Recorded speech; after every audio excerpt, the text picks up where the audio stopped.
I have selected few questions from MS Chauhan on general organic chemistry. So in this question, correct energy profile for amine inversion and hybridization of nitrogen in transition state. सबसे पहले correct energy profile बतानी है. अगर हम ए structure और B structure को देखें, दोनों ही ऑलमोस्ट सेम है, इन दोनों की एनर्जी बिल्कुल सेम होगी. तो जब एनर्जी सेम होगी तो यहाँ पे हमारी वाई एक्सिस पर जो है आती है एनर्जी और एक्स एक्सिस पर हमारी रिएक्शन कोऑर्डिनेट्स होती हैं. तो एनर्जी सेम है तो सिर्फ हमारा डी ऑप्शन है जिसके अंदर ए की एनर्जी और बी की एनर्जी की सेम वैल्यू है. तो डी होना चाहिए एनर्जी के पॉइंट ऑफ व्यू के हिसाब से. लेकिन एक और चीज़ पूछी हुई है कि हाइब्रिडाइजेशन ऑफ ट्रांजिशन स्टेट क्या होगी. हाइब्रिडाइजेशन चेक करने के लिए पहले हम देखेंगे कि कैसे जो है हमारा नाइट्रोजन फ्लिप हो रहा है, क्या हाइब्रिडाइजेशन बनेगी. सबसे पहले नाइट्रोजन का ये स्ट्रक्चर है, लोन पेयर ऊपर और ये जो तीनों ग्रुप्स हैं ये नीचे. फिर जब ये फ्लिप हो रहा होगा तो एक पॉइंट ऑफ टाइम ऐसा आएगा जब हमारा एच डी एंड टी तीनों ग्रुप्स एक प्लेन में होंगे. ये एक प्लेन में और एक ट्रांजिशन स्टेट बन रही है. जब ये एक प्लेन में है, प्लेनर किसकी हाइब्रिडाइजेशन होती है? sp2 की. sp3 की क्या होती है? टेट्राहेड्रल. अब ये टेट्राहेड्रल था, sp2 की होती है प्लेनर. फिर जब ये फ्लिप होगा, अभी ये नीचे था फिर ये प्लेन में आया, अभी तीनों ग्रुप्स ऊपर जाएंगे एच डी टी. अब इसकी वापस हाइब्रिडाइजेशन क्या हो जाएगी? sp3. इसका मतलब हमारा डी ऑप्शन बिल्कुल सही है, जिसके अंदर जो ट्रांजिशन स्टेट बनी है कुछ सेकंड्स के लिए, जिसकी एनर्जी बहुत हाई है, उसकी हाइब्रिडाइजेशन sp2 है. अगर इनकी पूछे तो इसकी sp3 होगी और इस बी की भी sp3 होगी. Moving to the next question. Question है rank the hydrogen atoms present in the following molecule in decreasing order of their acidic strength. Acidic strength देखने के लिए हम देखेंगे कि जब हम किसी भी कंपाउंड के ऊपर, सपोज ये कंपाउंड है या यही वाला ले लेते हैं जो क्वेश्चन में गिवन है CH3, जब हम बेस डालते हैं जब तो इसकी एसिडिटी पता लगेगी कितना एसिडिक है ये. तो बेस क्या होगा? कोई भी एक हाइड्रोजन को एक्सट्रैक्ट करेगा. सपोज हमारा OH माइनस बेस आया, इसने ये वाला हाइड्रोजन पकड़ा और यहाँ पे जब ये हाइड्रोजन ले लेगा, जब ये हाइड्रोजन को ले लेगा तो यहाँ पे क्या बनेगा? इस कार्बन पर एक नेगेटिव चार्ज बनेगा. तो उस नेगेटिव चार्ज को ऐसे दिखा सकते हैं CH3. अब यहाँ जो नेगेटिव चार्ज बना वो रेजोनेंस में, एक तो इस वाले ऑक्सीजन के कीटोन वाले ग्रुप के साथ, और दूसरा मतलब एक रेजोनेंस स्ट्रक्चर पॉसिबल है ये वाला, या फिर वो इधर दूसरी साइड भी रेजोनेंस में जा सकता है, मतलब ये स्ट्रक्चर बन सकता है. ठीक है, मतलब अभी मैंने C वाला हाइड्रोजन एब्स्ट्रैक्ट किया है, लेकिन पूछा है कि B वाला भी कर सकते हैं. अगर हम HB एब्स्ट्रैक्ट करेंगे तो जो यहाँ पर नेगेटिव बनेगा, उसे मैं ग्रीन से शो कर देती हूँ, जो यहाँ पर नेगेटिव बनता है, सपोज ये वाला हाइड्रोजन एब्स्ट्रैक्ट कर वो सिर्फ एक की कार्बोनाइल के साथ रेजोनेंस में जाएगा, लेकिन C वाला जो है 2 कार्बोनाइल के साथ रेजोनेंस में है. तो इन दोनों में से अगर कंपेयर करें तो C is more acidic than B. लेकिन एक और पूछा हुआ है A को हम रिप्रेजेंट कर लेते हैं पिंक कलर से. तो अगर यहाँ पे भी एक हाइड्रोजन है, इसको एब्स्ट्रैक्ट करते हैं तो यहाँ पर नेगेटिव बनेगा. इसको यहाँ दिखाते हैं, ये स्ट्रक्चर था. अगर यहाँ से हमारा हाइड्रोजन निकला, यहाँ नेगेटिव आएगा जो कि किसी भी कार्बोनाइल के साथ रेजोनेंस में नहीं है. तो ये जो है लीस्ट स्टेबल होगा, तो ये सबसे कम निकलना चाहेगा. जब ये सबसे कम निकलना चाहेगा तो ये हमारा लीस्ट एसिडिक होगा. तो एसिडिटी का ऑर्डर क्या बन जाता है कि जो C है वो तो सबसे ज़्यादा एसिडिक है, फिर B है, फिर A है. सही है. फिर इन सब ऑप्शंस में से अगर हम देखें तो D option is the correct option. Moving to next question. Which is the major product of the following reaction. ठीक है, तो हम HCl डाल रहे हैं विच इज़ एसिड. जब हम एसिड डालेंगे तो उसको पकड़ने कौन आएगा? ये H प्लस है, इलेक्ट्रॉन डेफिशिएंट है, तो कोई इलेक्ट्रॉन जिसको पकड़ने आएंगे, यहाँ पे हमारे पास 2 lone pairs are present which are nucleophilic, तो वो आएंगे इलेक्ट्रोफाइल पर अटैक करने. अब हमें देखना है कि कौन सा लोन पेयर आना चाहेगा, ये वाला या ये वाला. वो चेक करने के लिए देखना है जो भी लोन पेयर लोकलाइज्ड होगा ये जो अपनी पोजीशन पर फिक्स रहेगा वो ही तो पकड़ पाएगा हमारे H+ को। जैसे अगर हम देखें 1 सेकेंड, हाँ ये स्ट्रक्चर है, इसके अंदर ये वाला जो लोन पेयर है ये इधर, पहले पूरा स्ट्रक्चर बना लेते हैं, ऐसा स्ट्रक्चर है। ये वाला जो लोन पेयर है ये इधर रेजोनेंस में जा रहा है विद द बेंजीन रिंग, लेकिन जो यहाँ वाला जो लोन पेयर है ये फिक्स है अपनी पोजीशन पर, कहीं मूव नहीं कर रहा, लोकलाइज्ड है। तो जब ये एक ही पोजीशन पर है तो ये इजीली अवेलेबल होगा H+ को पकड़ने के लिए, तो यही जाएगा और H+ को पकड़ेगा और जो प्रोडक्ट बनेगा वो क्या होगा, ये ऐसा ही रहेगा N, ये ऐसे ही रहेगा यहाँ पर, और यहाँ पर 2 H आ जाएंगे, पॉजिटिव आएगा तो काउंटर आयन क्या बचा, Cl-। सो हमारा जो करेक्ट ऑप्शन है वो है B। Now next question, number of lone pair of electrons in the given molecule. इस क्वेश्चन में ध्यान रखना है कि पेयर्स पूछे हुए हैं, तो यहाँ पर भी एक पेयर, ऑक्सीजन के पास 2 लोन पेयर ऑफ इलेक्ट्रॉन्स होते हैं और नाइट्रोजन के पास 1 लोन पेयर ऑफ इलेक्ट्रॉन्स होते हैं, तो total number of pair of electrons हमारे 3 हो गए, विच इज़ बी। नेक्स्ट है, select the acid with the highest Ka value that is lowest pK value. एक चीज़ ध्यान रखनी है कि एसिडिटी जो होती है वो डायरेक्टली प्रोपोर्शनल होती है Ka वैल्यू के, rate constant of acid, and inversely proportional होती है pKa वैल्यू के। तो हाईएस्ट Ka वैल्यू मतलब बताना है कि कौन सा सबसे ज़्यादा एसिडिक होगा। तो हम सबके अंदर क्या करेंगे, फिर से बेस डालकर इनके कॉन्जुगेट बेस बनाएंगे। ये एसिड है, इस पर हम बेस डालते हैं, तो यहाँ पर बेस जो है वो सबसे ज़्यादा एसिडिक प्रोटॉन को पकड़ेगा जो कि ये वाला है। जब इसको पकड़ेगा तो यहाँ पे नेगेटिव बनेगा। ऐसे इसके अंदर भी अगर बेस डालते हैं तो क्या स्ट्रक्चर बनेगा, Cl H CO O negative. इसके अंदर डालते हैं तो क्या बनेगा, ring iodine CO O negative. ऐसे ही इसमें भी डालते हैं तो यहाँ पे नेगेटिव आ जाएगा। अब अगर देखें तो सबसे ज़्यादा जिसका हमारा कॉन्जुगेट बेस स्टेबल होगा वो सबसे ज़्यादा बनना चाहेगा और वो ही सबसे ज़्यादा एसिडिक होगा। अब सबके अंदर ही ये वाला रेजोनेंस तो प्रेजेंट है हर स्ट्रक्चर में, कार्बोक्सिल ग्रुप में। तो हमें देखना है कि जो यहाँ पर ग्रुप्स लगे हुए हैं दैट इज़ R ग्रुप, ये क्या इफेक्ट डाल रहे हैं, सही है। तो अगर देखें यहाँ पे तीनों हाइड्रोजन्स लगे हुए हैं CH3, लेकिन इस केस में देखें तो यहाँ पे 2 Cl लगे हुए हैं। जो Cl है वो क्या शो करेंगे, -I इफेक्ट, ठीक है। तो यहाँ पे ये -I दिखा रहा है, ये -I दिखा रहा है, तो जो इसके नेगेटिव है इसके इलेक्ट्रॉन थोड़े थोड़े पुल कर पाएगा। जब पुल कर पाएगा तो थोड़ा स्टेबलाइज करेगा इसके नेगेटिव चार्ज को। तो जब ये स्टेबल होगा तो ये बनना चाहेगा, जब ये बनना चाहेगा तो मतलब जो इसका ये एसिड था ये ज़्यादा एसिडिक होगा, ये अपना H+ देना चाहेगा। तो और लेकिन इन दोनों में देखें तो हमारा जो फर्स्ट कार्बन है जिससे हमारा कार्बोक्सिल ग्रुप जुड़ा हुआ है उस पर क्या लगा हुआ है, यहाँ पे भी कार्बन है, यहाँ पे भी कार्बन है और यहाँ पे क्या है, हाइड्रोजन।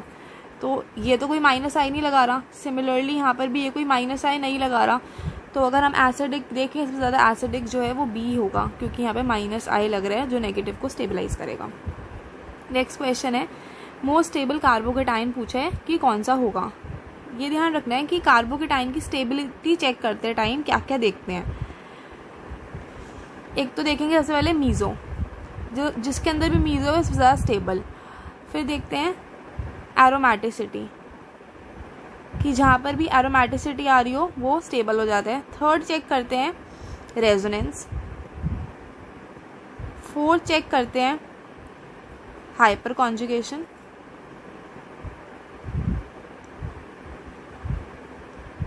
फिफ्थ चेक करते हैं इंडक्टिव इफेक्ट।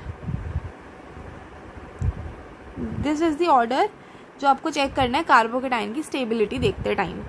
इसको ऐसे ध्यान रख सकते हैं MARHI, जैसे MRI होता है तो उससे ध्यान रख सकते हैं ये order, mesomeric, aromaticity, resonance, hyper conjugation and inductive effect.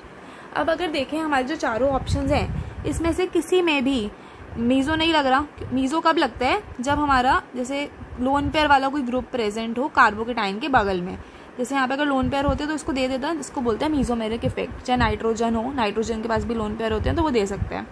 लेकिन इन चारों ऑप्शंस में मीजोमेरिक नहीं लग रहा और ना ही कोई भी एरोमेटिसिटी आ रही है, ना ही कोई रेजोनेंस है, ठीक है। तो क्या बचा, हाइपर कॉन्जुगेशन चेक करना पड़ेगा। अब देखेंगे कि हाइपर कॉन्जुगेशन देखने के लिए देखेंगे अल्फा पोजीशन पर कितने हाइड्रोजन्स प्रेजेंट हैं। इसके अंदर ये कार्बोकेटाइन यहाँ पर है तो इसकी अल्फा पोजीशंस कितनी हो गई, एक ये अल्फा पोजीशन है, this is also alpha and this is also alpha. इस अल्फा पर 2 हाइड्रोजन्स प्रेजेंट है, इस पर भी 2 हाइड्रोजन्स प्रेजेंट है, इस अल्फा पर 3 हाइड्रोजन्स प्रेजेंट है। तो total number of alpha hydrogens कितने हो गए, 1 2 3 4 5 6 7 अल्फा हाइड्रोजन्स है। ऐसे ही यहाँ पर चेक करें, इसके अंदर सिर्फ एक ही अल्फा पोजीशन है जिसपे एक ही हाइड्रोजन है, यहाँ पे अल्फा हाइड्रोजन 1 है। इस पर देखें बी वाले पे तो यहाँ पर 3 है अल्फा हाइड्रोजन्स और यहाँ पर 2 हैं, टोटल 5 अल्फा हाइड्रोजन्स है और इसके पास 0 अल्फा हाइड्रोजन्स हैं। तो जिसके पास सबसे ज़्यादा अल्फा हाइड्रोजन वो ज़्यादा स्टेबल, तो A is the most stable carbocation. 14 question में पूछा है arrange the following in increasing order of their pK values. तो जस्ट अभी हमने देखा था कि जो सबसे ज़्यादा एसिडिक होता है उसकी सबसे ज़्यादा के होता है और सबसे कम पीके होती है। तो हमें पूछा है increasing order of their pK values, मतलब हमें decreasing order of their acidic strength के हिसाब से बताना है, ठीक है, डिक्रीजिंग एसिडिटी के हिसाब से बताना है। तो सबसे ज़्यादा एसिडिक पहले देखते हैं कि कौन होगा। सबसे पहले हम क्या करेंगे कि सारे H रिमूव करेंगे क्योंकि बेस आएगा, हाइड्रोजन को ले जाएगा, सब पे नेगेटिव बच जाएगा, ठीक है, ये बनेगा हमारा कॉन्जुगेट बेस। अब देखेंगे कौन सा सबसे ज़्यादा स्टेबल है। फिर ये इधर रेजोनेंस में है और यही वाला नेगेटिव जो है इस साइड से भी रेजोनेंस में है, 2 रेजोनेंस पॉसिबल है यहाँ पर। लेकिन वाई वाले में देखें तो सिर्फ एक रेजोनेंस है और यहाँ पे तो एक भी रेजोनेंस नहीं है और उल्टा मिथाइल लगा हुआ है जो यहाँ पर प्लस आई से इसको अनस्टेबल बना रहा होगा। तो इन तीनों में से अगर देखें एक्स हमारा सबसे ज़्यादा स्टेबल कॉन्जुगेट बेस होगा। तो जब सबसे ज़्यादा स्टेबल है तो ये बनना चाहेगा, तो मतलब एक्स जो है हमारा सबसे ज़्यादा एसिडिक होगा, ठीक है, एक्स सबसे ज़्यादा एसिडिक है, फिर वाई होगा, फिर जेड, ये हमारा एसिडिटी का ऑर्डर है, सही है। तो पी के का ऑर्डर क्या हो जाएगा, सबसे कम पी के एक्स का होगा और सबसे ज़्यादा पी के जो है वाई का होगा, तो सॉरी जेड का होगा। पी के का ऑर्डर बिल्कुल उल्टा होगा एसिडिटी के ऑर्डर से। तो कौन सा ऑप्शन ये है, Z Y and X, this.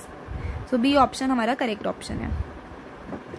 Select the response that correctly identifies the number of carbon atoms of each type. अच्छा ठीक है, जो एक स्ट्रक्चर दे रखा है इसके अंदर सबकी हाइब्रिडाइजेशन बतानी है, ये कितने sp2 हैं, कितने sp3 हैं और कितने sp हैं। इसकी एक ट्रिक होती है, देखो अगर हमारे पास ये सिर्फ वैलिड है कार्बन, नाइट्रोजन, ऑक्सीजन, सॉरी ये हमारी कार्बन के लिए वैलिड है। अगर 4 सिग्मा बॉन्ड्स होते हैं, इतना तो पता ही होगा कि हाइब्रिडाइजेशन में सिर्फ सिग्मा बॉन्ड्स इन्वॉल्व होते हैं, ठीक है। तो अगर 4 सिग्मा बॉन्ड्स हैं तो चारों ही हाइब्रिडाइजेशन में होंगे, तो टोटल हाइब्रिडाइजेशन sp3 होगी। इसको ऐसे भी चेक कर सकते हैं 1 + 3 विच इज़ 4 सिग्मा बॉन्ड्स हैं sp3, ठीक है। लेकिन अगर 3 सिग्मा है और 1 पाई है, ठीक है, सिर्फ सिग्मा वाले इलेक्ट्रॉन्स इन्वॉल्व होंगे हाइब्रिडाइजेशन में, sp2 हो जाएगी, 1 + 2 = 3 सिग्मा बॉन्ड्स। अगर 2 सिग्मा बॉन्ड्स हैं और 2 पाई बॉन्ड्स हैं तो हाइब्रिडाइजेशन क्या हो जाती है, sp। अब इस लॉजिक के हिसाब से अगर हम चेक करें तो सबसे पहले हम फर्स्ट नंबर ऑफ कार्बन पर देखते हैं, रेड्यूस कर लेते हैं। इस कार्बन पर 2 सिग्मा यहाँ पर है, 1 सिग्मा यहाँ पर है, ठीक है, और 1 पाई है। 3 सिग्मा और 1 पाई, मतलब ये कार्बन क्या है, 3 सिग्मा एंड 1 पाई, ये वाली कंडीशन फॉलो हो रही है, sp2 है। ये वाला कार्बन देखें 2 सिग्मा और 2 पाई, मतलब ये वाली कंडीशन फॉलो हो रही है विच इज sp। ऐसे ये वाला कार्बन देखें 1 2 3 सिग्मा 1 पाई sp2। इस वाले को देखें फिर से 3 सिग्मा 1 पाई sp2। इस ऑक्सीजन के अंदर 1 पाई है तो sp2 होगा। बट क्वेश्चन में पूछा हुआ है कि identify number of carbon atoms ही देखने हैं सिर्फ, तो इसको हम काउंट ही नहीं करेंगे। तो total number of sp2 carbon centres कितने हुए, इसको ग्रीन से शो कर लेते हैं। 1 2 3 3 sp2 हैं, तो दो ऑप्शंस के अंदर 3 sp2 दे रखे हैं। और sp देखें तो एक है sp, तो यही वाले ऑप्शन में 0 sp नहीं है, तो C option is the correct option, और sp3 0 है, तो ये मैच कर रहे हैं। 19 क्वेश्चन है, circle represents most basic atoms in these molecules, which of the following is correct representation. अच्छा, मोस्ट बेसिक कैसे चेक करते हैं, सबसे ज़्यादा बेसिक कौन होता है कि जो H+ को जल्दी पकड़ेगा वो सबसे ज़्यादा बेसिक होगा। जैसे सपोज ये, अगर इसके लोन पेयर्स को पकड़ते हैं तो जब भी तो बोलते हैं कि ये बेसिक है, तो देखना है कि कौन सबसे ज़्यादा बेसिक है, कौन कम बेसिक है। तो कंपेयर करने के लिए जो इजीली H+ को पकड़ेगा, मतलब जिसके जो लोन पेयर्स हैं वो लोकलाइज्ड होंगे, मतलब अवेलेबल होंगे H+ को पकड़ने के लिए, वो सबसे ज़्यादा बेसिक होगा। और अगर किसी के लोन पेयर, सपोज ऐसा कोई ग्रुप है, अगर इसके लोन पेयर यहाँ पर डीलोकलाइज्ड हैं तो वो अवेलेबल ही नहीं है ना कि वो H+ को पकड़ें ईजिली, तो यहाँ पर स्लो होगा, तो ये जो है हमारा लेस बेसिक हो जाएगा। इसके हिसाब से अगर चेक करें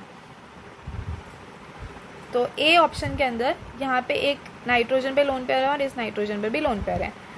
जो ये फर्स्ट नाइट्रोजन के लोन पेयर है वो यहाँ पर डीलोकलाइज्ड है, सही है, तो ये हमारे इजीली अवेलेबल नहीं है। लेकिन इस नाइट्रोजन के जो लोन पेयर हैं वो लोकलाइज्ड हैं। ये मत सोचना कि ये डीलोकलाइज्ड हैं, क्यों, क्योंकि पहली बात कि ये sp2 सेंटर पर प्रेजेंट है। जब भी कोई नाइट्रोजन के लोन पेयर sp2 सेंटर पर प्रेजेंट होते हैं तो वो डीलोकलाइजेशन में नहीं जाते। अगर सपोज अगर हमें नहीं पता और हम भेज दें, ठीक है, तो इधर जाएगा, तो रेजोनेंस स्ट्रक्चर क्या बन जाएगा,